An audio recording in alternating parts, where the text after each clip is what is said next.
नमस्कार। Advertising world में एक थ्योरी है जिसे इन्वर्स एडवर्टाइजिंग कहते हैं। जैसे जिस चीज़ के लिए वो कंपनी या वो सेक्टर बदनाम है, उसके रिवर्स में आप एडवर्टाइजिंग उसके लिए शुरू कर दीजिए।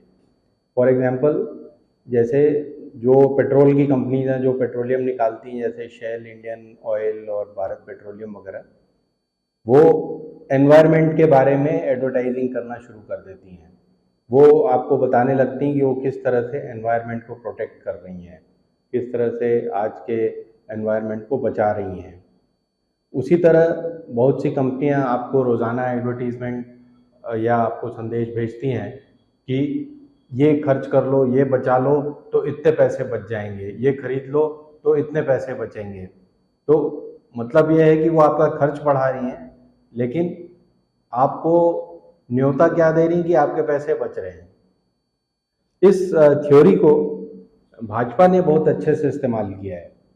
जैसे झूठ बोलो, अब खुद झूठ बोलो लेकिन दूसरे को बदनाम करो कि ये देखो कितना झूठ बोलता है।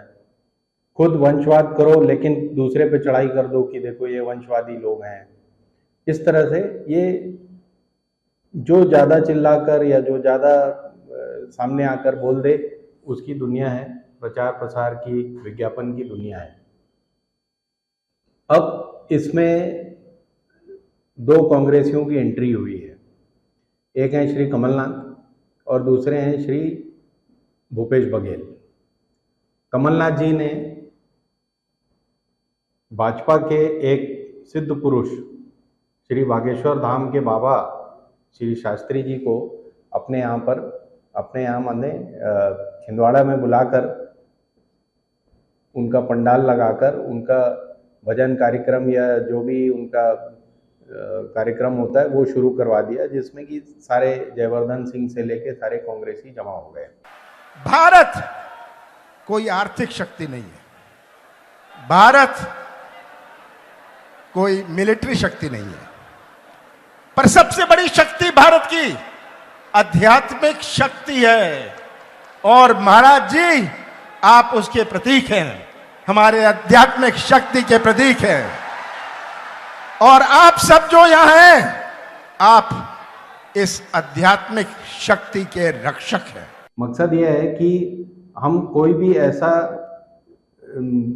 धर्म का क्षेत्र भाजपा के लिए खुला ना छोड़े जिसमें हम ना घुसे हों। ये कांग्रेसियों का मकसद है और ये शायद कमलनाथ जी का भी मकसद है। अब धीरेन्द्र शास्त्री का मकसद क्या है? उसे जो जहाँ पैसा दे, सम्मान दे और भीड़ लगवाए, वो वहाँ पहुँच जाते हैं।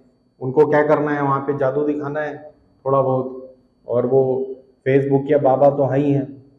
तो कमलनाथ जी इस 2-3 महीने बाद जो वोटिंग होनी है उसमें उसके पहले भाजपा की एक धार को भोतरा कर रहे हैं। अब उसमें कितने सफल होते हैं ये आने वाले दिन बताएंगे। ये एक्सपेरिमेंट पहले श्री दिग्विजय सिंह जी कर चुके हैं और बुरी तरह से फ्लॉप रहा था, जब उन्होंने कंप्यूटर बाबा, मिर्ची बाबा और ऐसे तरह के बाबा बहुत सारे अपने पुराने इलेक्शन में बुलाए थे, लेकिन वो सब फेलियर साबित हुए थे।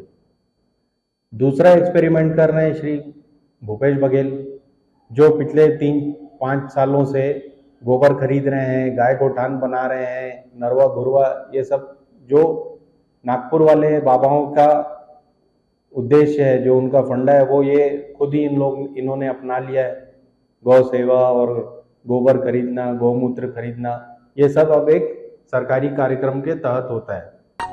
गोबर के बाद गोमूत्र खरीदे के घोषणा कर दे हैं हमर छत्तीसगढ़िया मुख्यमंत्री। हाँ, दूसरा उन्होंने बहुत बड़ा एक कार्यक्रम शुरू किया जिसका बड़ा जोर शोर से विज्ञापन कर रहे हैं, वो राम गमन पथ। जो श्री रामचंद्र जी जब छत्तीसगढ़ में घुसे थे, अंबिकापुर से लेकर जब वो बाहर निकले पूरा राजिम वगैरह होते हुए जगदलपुर से नॉर्थ टू साउथ, उसका एक उन्होंने राम गमन पथ बना लिया है और इसका आजकल खूब एडवर्टीजमेंट कर रहे हैं सारे चैनल्स पे, रेडियो पे और जहाँ तहाँ सोशल मीडिया में। राम राम राम जय जय राम, जगवंदन गुरु पुरुषोत्तम है तेरो नाम, ये छत्तीसगढ़ की भूमि है तुझे प्रणाम, इस पावन धरा में आए थे राजा राम। तो ये भी एक तरीका है कि भाजपा की जो धर्म की धार है उसे भोतरा करने का। अब आपको याद होगा कि